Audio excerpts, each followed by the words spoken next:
Mga ka-LG, pinitesan natin itong isang row na niraton natin na talong. So grabing magbigay ng bunga tong si Calexto F1, mga ka-LG.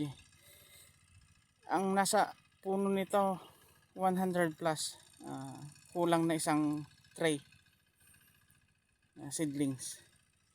Pero ang ibinigay na bunga, ito, dalawang ganito kabilaan. Andun yung isa, dalawang sako. Ganitong kaliit pa lang na niraton natin. Ang dami pang bungang naiwan. Iniwan natin yung maliliit. So meron pa tayong itutuloy doon. Bali 3 rows pa yon. So ibig sabihin 8 sako yung makukuha natin dito. Ganda sana kung mataas din ang presyo. Pang bawi lang, pang ulam, tsaka pang diesel tsaka pang labor. Okay, so yun lang, laban lang mga ka-LG. Hopefully bababa pa yung presyo ng petrolyo. Ayun, happy farming.